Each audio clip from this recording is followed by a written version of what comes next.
Good morning. Welcome to SafeDefend conversation here with Doug Parisi. Doug's the director of training, as you all know, and we do this every Friday at 9:30. This time of year, it gets a little weird with schedules and people being there and able to do things and all that. But Doug, you had a great idea for a topic this week, a little different than what we've done in the past. But I think maybe fits the mood that we're all wanting to be in a little bit right now. So, Doug, I want to turn it over to you. Porch safety, right? Yeah, porch pirates have definitely been something that has been an issue in this country for at least, the last 20 years is where it really got bad. Pretty much with the increase in online shopping, that's what we've had to deal with. What was interesting is when I was first started to hear about this was when I was a police officer, and we used to see that there was like the FedEx and the UPS trucks, and people were actually following them around. And, like the FedEx driver would drop off a package and the car would pull over and then go and make a left turn. And as soon as they were out of sight, someone would run, grab whatever it was. And it's only gotten worse with Amazon and all that sort of stuff with in the sense that we just do so much more online shopping, so that porch pirates have become too pervasive and almost ubiquitous all across the country. And so that's what we're looking to do, is to figure out a way as to what we can do, small little steps here to make sure we get our packages. I just don't. The idea of going onto somebody else's property, I mean, just randomly taking boxes. I guess I don't get it. To me, where I'm from, that's a good way to get shot. Yeah, I mean, it really is. It's a good way to. I'm not trying to be funny. I mean, in today's world, all over something that's in a box. Right. I mean, if somebody's coming on your property in Oklahoma with make your day laws and stand your ground laws and everything, if they're on your property and you think that you're fearful for your life or your property, you're well within your rights to shoot them. And I don't understand why anybody would take a chance on what might be it might be a bag of cat food for all they know. Right. I would say that here. Yeah, here in the Midwest, we have it doesn't seem to happen as much, but definitely in, higher density population areas, it's definitely something that happens. And also in states where, the rights are not necessarily, the same as others. I would caveat this just so you cannot use lethal force in order to protect property. You must fear for your life or safety. So let me just throw that out there.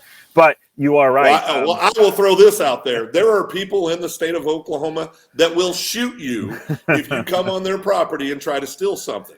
I'm not saying that as illegal. I'm saying that as a citizen of Oklahoma. If somebody comes, I know people.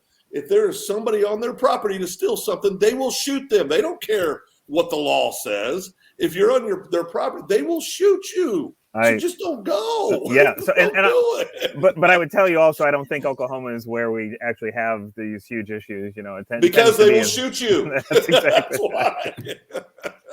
For sure. Yeah. So.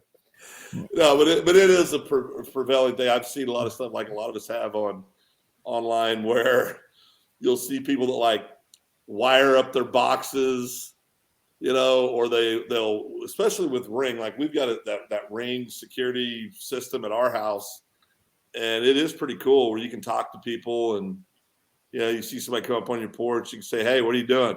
Get out of here." I mean, now you got to be. You get notified when people, if you have your camera set up correctly, but. Right. That's the biggest thing, what you're talking about. And that's one of the things we talk about as a deterrence is making sure that what you have in place does work for you. One of them is that you can have it so anytime there's motion detected, it'll turn on your phone so you can see what's going on. But the second thing is most of them now, the Rings have an audible alarm where the moment that somebody's walking up on the porch, it'll just ding. And what it's doing is letting them know, hey, you're on camera. And we've seen so many videos now where, Ring actually advertises them where, people walk up, ding, and you're like, I'm on camera. Turn around, walk away. Right. Yeah. And so for those of you that don't have, this is one of the items that I suggest is for those of you that don't have a Ring doorbell, or if you don't even have that, just go get one of these signs. They're all over the major suppliers. It just says, smile, you're on camera. People don't know if you have a camera or not. They just know that, hey, there's a sign right by the porch that says, smile, you're on camera.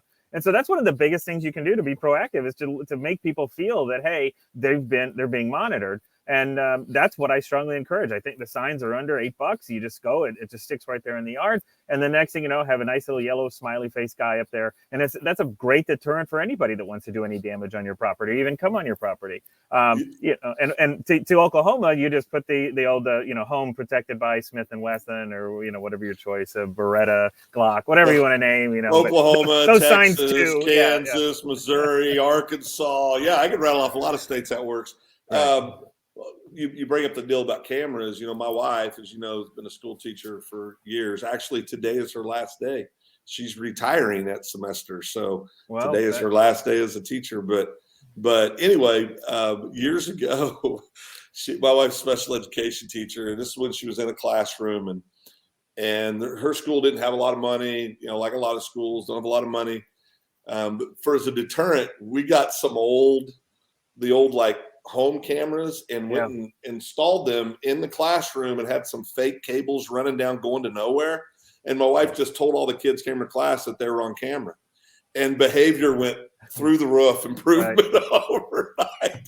So I think being creative, with cameras, or the idea that there's a camera is great advice. I think that, because you don't know, the signs are awesome, home protected by, it's, or smile, you're on camera. I think those are all great advice, because, I let off by talking about, don't go up there because you'll get shot. I'm not saying that because I'm saying I want to shot. I would never shoot somebody over a package, me personally.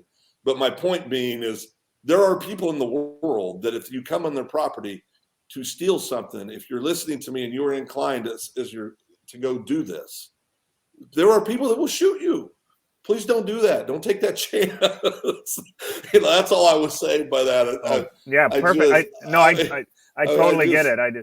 And so one of the things people ask is why the holiday season? And generally, just so you understand, the holiday season is where more valuable items start to be shipped. That's where products, toys, gifts, things like that, stuff that has resale value on the market. I did laugh because, yes, there have been the cases where, people would call the police, say, hey, my package was stolen. What was it? And you already mentioned it, kitty litter, or, toiletries or stuff like that, and it's just kind of. Well, one of my favorites too is a guy said, what they're starting to do with their kitty litter is put it in a box, and that was having stuff stolen, and they put that out there like a box. That's a box full of literally cat waste. Yeah, right. And so people have gotten creative in, I guess, fighting back, to use those words. But there are cool things too. Like I suggest that I've got a package out right now for delivery, and I always get the notifications of when a package is out. That's a higher value thing.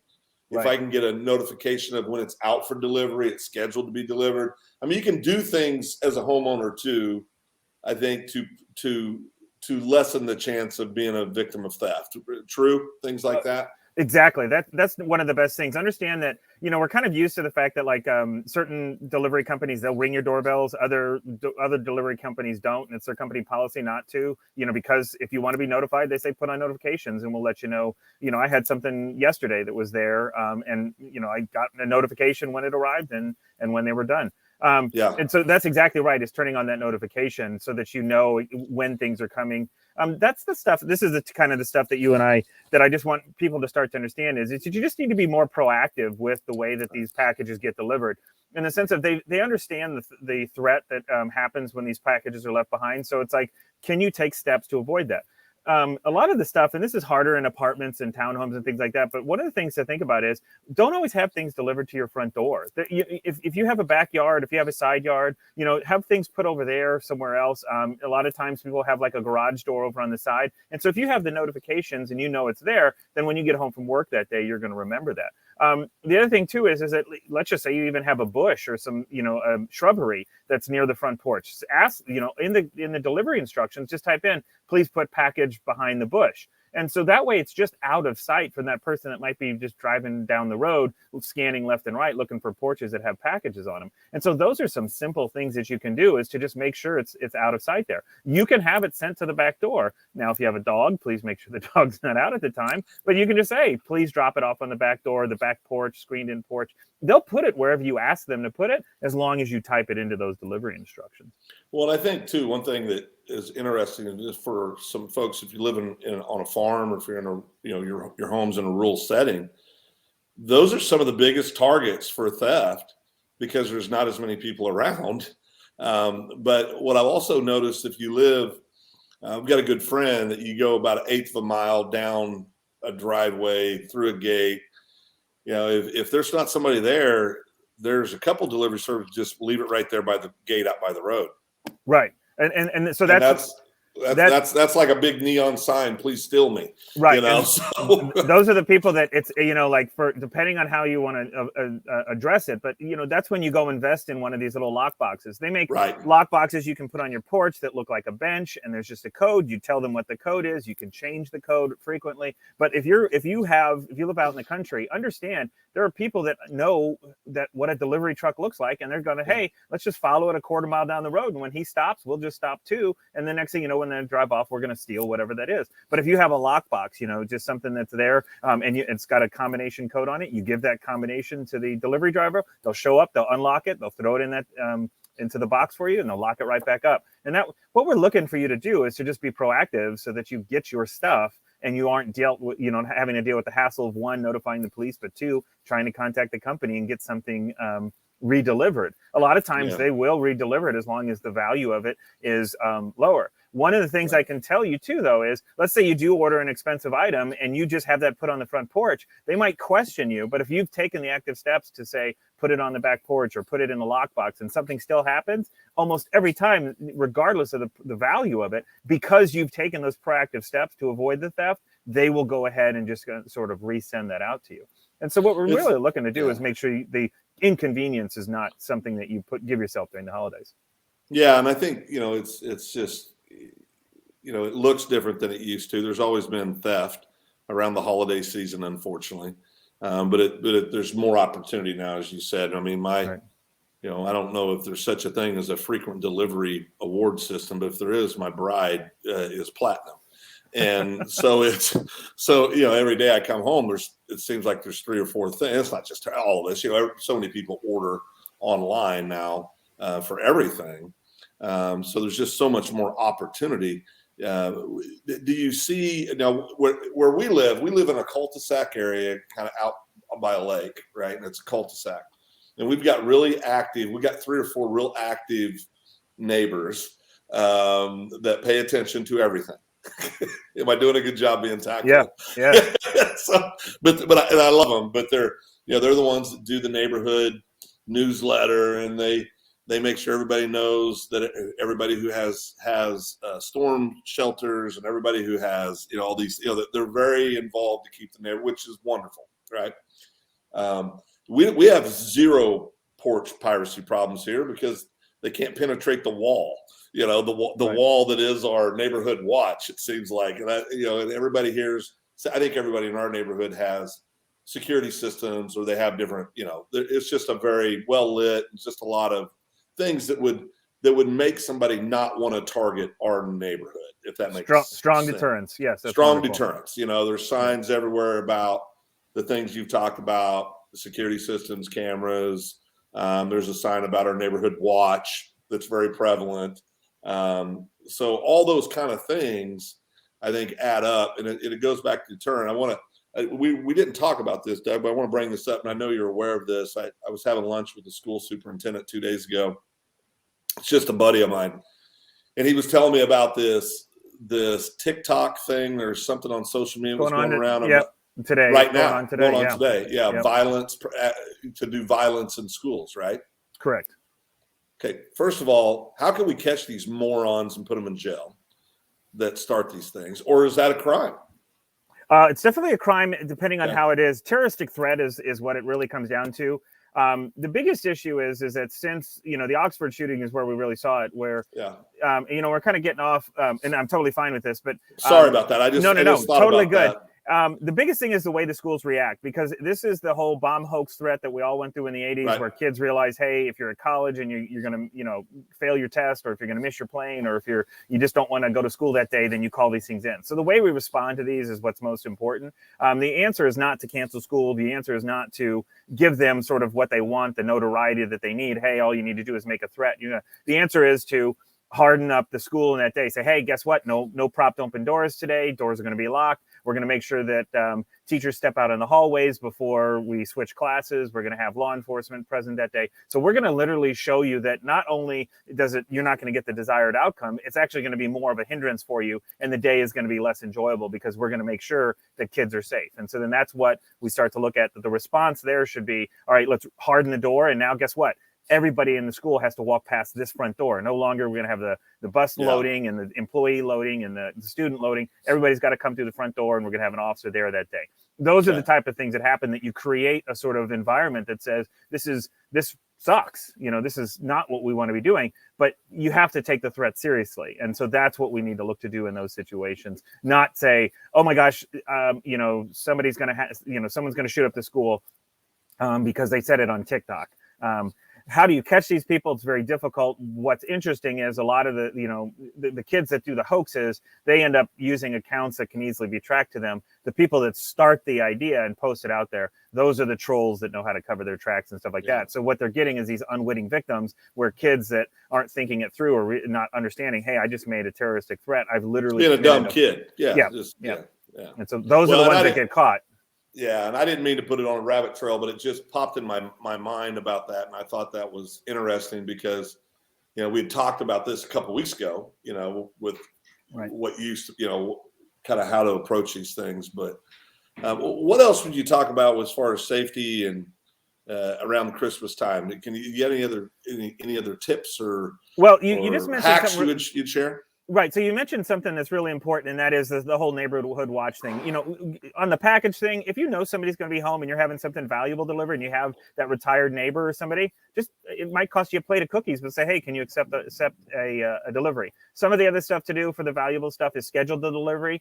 We always see this where on certain things you can either get them all delivered, separately, or you can just say one time and then just say, hey, I want it delivered on Saturday, Sunday, when I know I'm going to be home.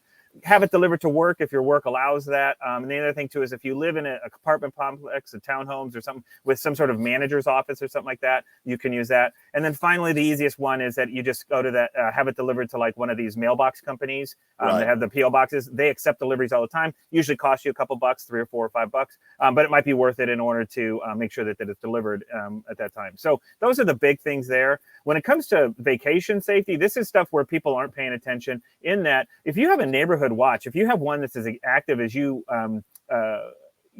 your neighborhood tends to be, let them know you're going to be out of town. Let them know, hey, I'm going to be here. Make sure you plan ahead and offer the kid down the street, say, hey, if it does snow, can you make sure that my driveway gets snowed, and when we come back, I'll pay you whatever we have to do. Make sure that your neighbors might park their car in your driveway. Some of them might have a party or guests over one night, and they're just looking for, don't want to fill up the street. And like, hey, Phil's going to be out of town. We can go ahead and use, 2 or 3 or 4 of you can park in his driveway, or your driveway would be about 26. But anyway, so I've never seen your house, Phil, but those are the type of things, right?